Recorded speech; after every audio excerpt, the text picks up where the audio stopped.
नमस्कार दर्शकों, पंडित ज्योतिष चैनल में आप सभी का हार्दिक स्वागत है। आज मैं आपको एक रहस्य की पूरा बात बताने जा रहा हूँ कि तुलसा जी को तोड़ने से माता सीता जी को कैसे लगा पाप, और तुलसी में जल कब डालना चाहिए और तुलसा जी को कब तोड़ना चाहिए। ऐसी ही पूरी वीडियो में मैं आपको डिटेल बताने जा रहा हूँ। वीडियो पूरा अंत तक देखिए एवं वीडियो देखने से पहले हमारे चैनल को सब्सक्राइब कीजिए, वीडियो लाइक कीजिए। व्हाट्सएप, फेसबुक, इंस्टाग्राम एवं सभी प्रकार की सोशल नेटवर्किंग साइट्स पर हमारे वीडियो को अधिक से अधिक शेयर भी कीजिए। दर्शकों, आप लोग जानते होंगे कि तुलसी कब तोड़ना चाहिए और कब नहीं, तुलसी को जल कब देना चाहिए, जल कब नहीं देना चाहिए, आप जानते होंगे। लेकिन फिर भी इस वीडियो को आप ज़रूर देखिएगा, क्योंकि इसके अंदर आपको कुछ नया मिलेगा। तो आइए अब हम लोग शुरू करते हैं। शास्त्र कहते हैं कि वेदतो च व्यतिपाते भौम भार्गव भानुषु पर्वद्य संक्रांतो द्वादश्याम सूतकद्वय तुलसी ये विचिंती ते छिदंती हर शिरा।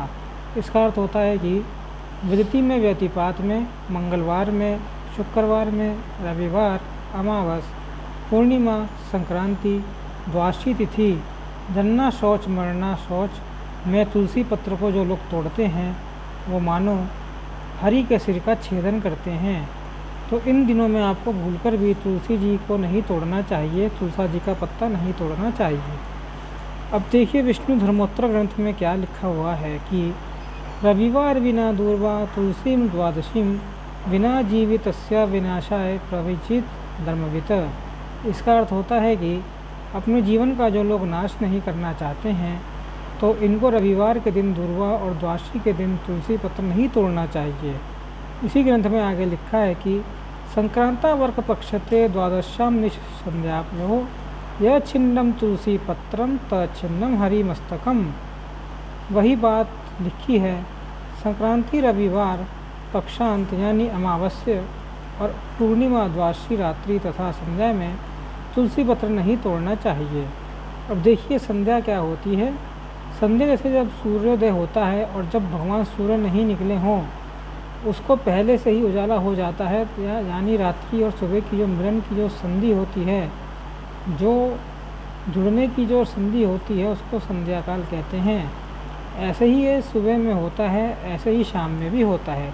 यानी जब दिन ख़त्म होता है और रात्रि शुरू होती है तो उसके जो बीच का हिस्सा उसको संधि कहते हैं, संध्या कहते हैं। ऐसे ही दोपहर में भी होता है, जो कभी भी तुलसी पत्र इन समयों में नहीं तोड़ना चाहिए।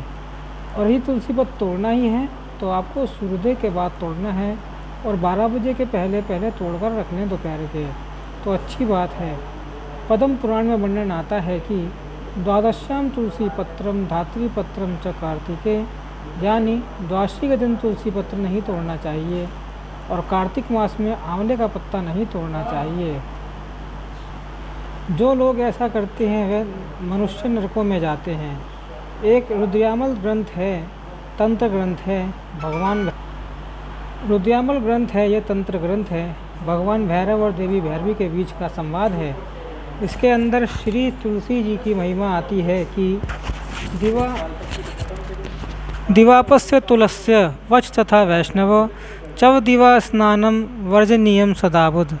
इसका अर्थ है कि द्वादशी तिथि के दिन में शयन नहीं करना चाहिए, तुलसी का छेदन नहीं करना चाहिए और विष्णु को दिन में स्नान नहीं कराना चाहिए। और विष्णु सदा विद्वान को इस चीज़ का त्याग कर देना चाहिए। विष्णु धर्मोत्तर ग्रंथ में भी इसका वर्णन आता है। न छिंद्या तुलसी विप्रो द्वादश्याम वैष्णव कचित देवार्थे तुलसी छेदो होमर्थे संविदा तथा इंदुन दूत गर्वार्थे तू तणस च। इसका अर्थ आप अब ध्यान से सुनिएगा। इसका अर्थ है कि वैष्णव ब्राह्मण कभी भी द्वादशी तिथि में तुलसी का छेदन ना करें। देवताओं के कार्य के लिए तुलसी छेदन, होम के लिए संविदाओं को और गौ के लिए तृण का छेदन इन दुक्षा यानी अमावस्या में भी दूषित नहीं माना जाता है। अब मान लीजिए आपने शालिग्राम रखा हुआ है घर में, तो अमावस्या के दिन भी आप तुलसी पत्र तोड़कर शालिग्राम जी को अर्पित कर सकते हैं। अमावस्या को आपने हवन करना है तो उसके लिए लकड़ियाँ चाहिए, तो उसके लिए भी आप लकड़ियाँ तोड़ सकते हैं। और गाय के लिए चारा भी काट सकते हैं, मतलब गाय का जो भोजन होता है। लेकिन अमावस्या के दिन तुलसी पत्र तोड़ने से ब्रह्म हत्या का पाप लगता है।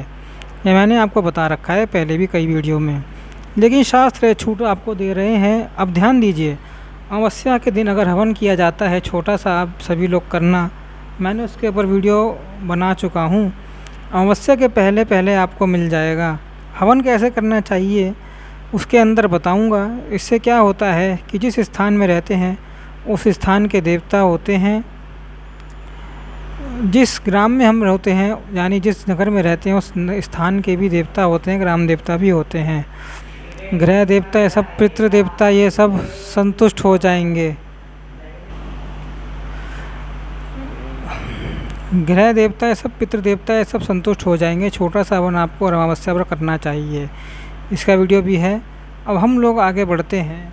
तो अभी जब तक लोगों ने जितने भी शास्त्रों के अवलोकन सुने हैं, इसके अंदर अधिक से अधिक जोर दिया गया है कि द्वादशी के दिन आपको तुलसी पत्र नहीं तोड़ना चाहिए। अब देखिए महाराज, कभी भी यह वर्णन नहीं आता कि एकादशी के दिन तुलसी पत्र नहीं तोड़ सकते हैं। जी हाँ, मैंने इतने सारे श्लोक आपको पढ़ के बताए, उसके अंदर कहीं नहीं वर्णन आता कि एकादशी के दिन आप तुलसी पत्र नहीं तोड़ सकते। एकादशी के दिन चाहे तो आप तोड़ सकते हैं भगवान की पूजा के लिए, लेकिन हाँ एक बात और भी है कि एकादशी के दिन हमारे शास्त्र कहते हैं कि उस दिन ना पत्र पुष्प आदि नहीं तोड़ना चाहिए। इसलिए एकादशी की व्रत कथा आदि में वर्णन आता है कि गिरे हुए पत्रों को उठाकर अपना दांत साफ कर लें। उस दिन दातुन के लिए लकड़ी भी ना तोड़ें, दातुन नहीं करना चाहिए। एकादशी के व्रत उपवासी को भी इस हिसाब से कई लोग मानते हैं कि एकादशी के दिन भी तुलसी पत्र नहीं तोड़ना चाहिए। लेकिन आप भगवान का पूजन करते हैं, सत्यनारायण भगवान की पूजा करवाते हैं, शालिग्राम रखे हैं, तो बिल्कुल आप एकादशी के दिन भी तुलसी पत्र तोड़ सकते हैं। लेकिन द्वादशी के दिन आप ज़रूर बचिएगा, क्योंकि आपको एक छोटी सी कथा सुनाता हूँ जिससे आपको क्लियर हो जाएगा कि द्वादशी के दिन कितना जघन्य अपराध लगता है तुलसी पत्र तोड़ने में। एक दिन सीता माता तुलसी जी की पूजा करने और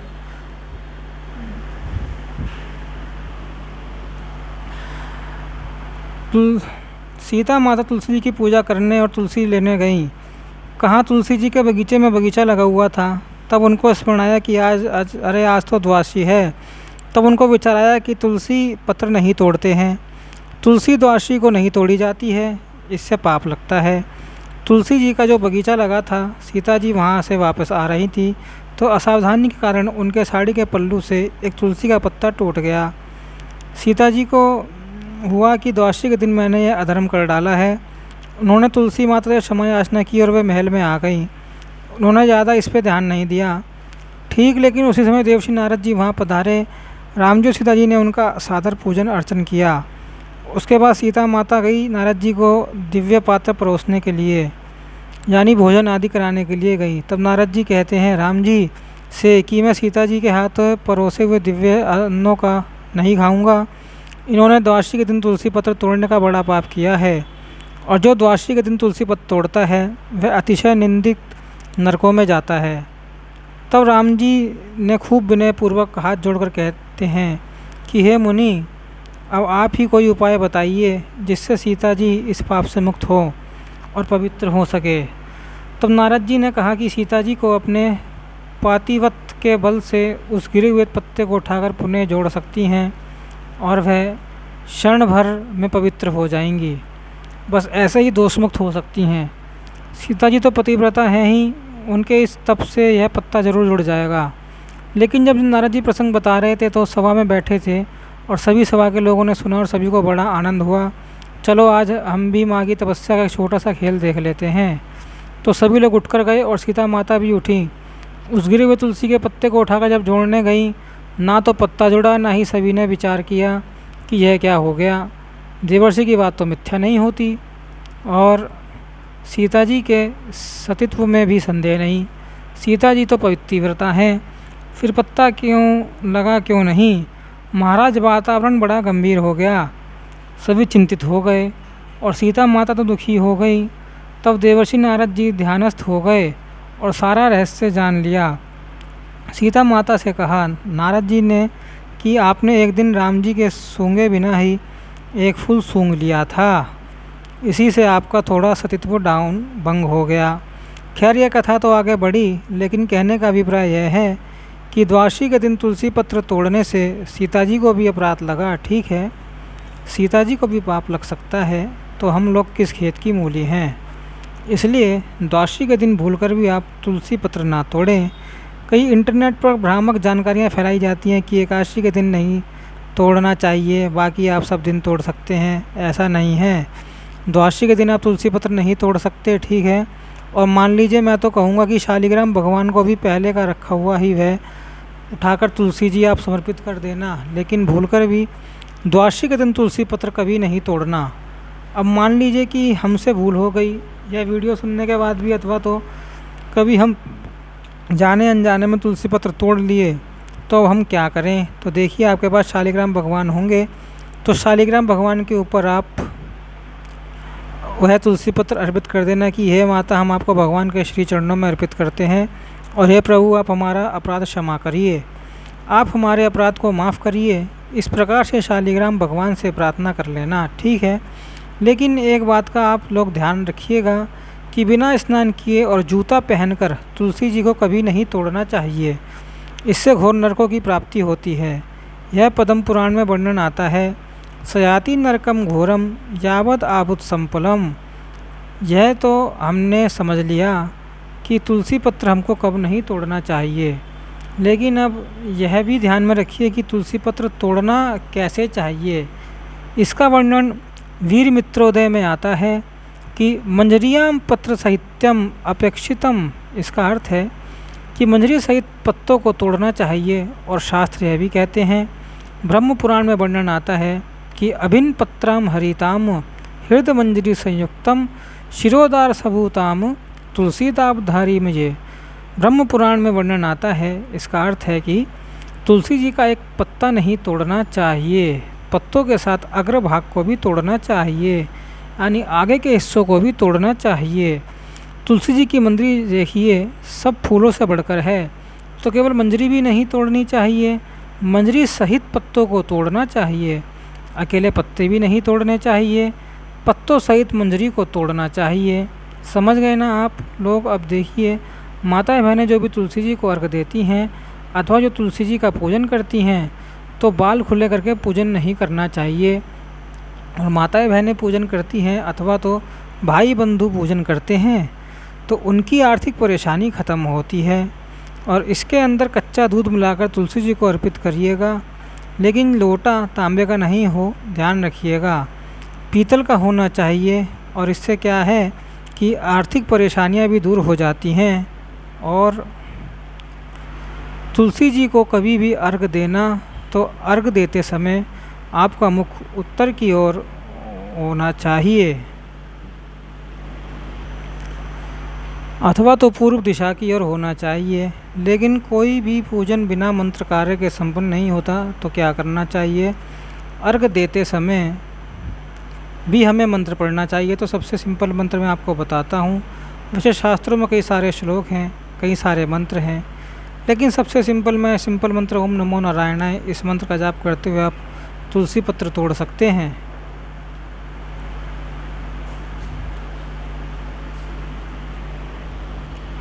ओम नमो नारायणाय इस मंत्र का जाप करते हुए तुलसी पत्र तोड़ सकते हैं। तुलसी जी की पूजा कर सकते हैं।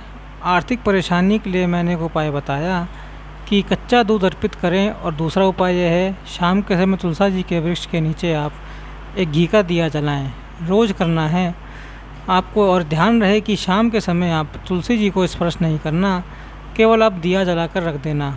तुलसी जी को स्पर्श नहीं किया जाता रात्रि के बाद। दूसरा टॉपिक हमारा आता है कि हमको अर्घ कब देना है, तुलसी जी को जल कब दिया जाता है। तो तुलसी जी को जल आप रोज़ दे सकते हैं, रविवार को भी दे सकते हैं, अमावस्या को भी दे सकते हैं, एकादशी को भी दे सकते हैं, द्वादशी को भी दे सकते हैं। ठीक है, अब कोई बोले कि एकादशी को तुलसी माता का व्रत रहता है, तो महाराज ये आपको किसने बता दिया कि व्रत रहता है? देखने गए थे? यह बताइए कौन से शास्त्र ने आपको पढ़ा है, मुझे भी रेफरेंस बताइएगा, कमेंट सेक्शन खुला है। कौन से शास्त्र में लिखा है कि रविवार के दिन तुलसी माता को अर्घ नहीं दे सकते? ठीक है, मुझे भी जानकारी होगी, आप बताइएगा कौन से शास्त्र में लिखा है। कौन से शास्त्र में लिखा है कि अमावस्या को तुलसी जी को अर्घ नहीं दिया जाता, द्वादशी को अर्घ नहीं दिया जाता? बिल्कुल दिया जाता है, लेकिन हाँ, द्वादशी को आप अर्घ दें, अमावस्या को अर्घ दें, संक्रांति में अर्घ दें, तो ध्यान रखें कि तुलसा जी को स्पर्श ना करें, तुलसी जी का पत्र ना टूटे। इस प्रकार से आप अर्घ दे सकते हैं। बाकी आप डिस्क्रिप्शन चेक करते जाइएगा, उसके अंदर काम के लिंक मिल जाएंगे आपको। मिलते हैं अगले वीडियो में। हमारे वीडियो को अधिक से अधिक शेयर कीजिए। ओम नमो नारायणाय। ओम नमो भगवते वासुदेवाय।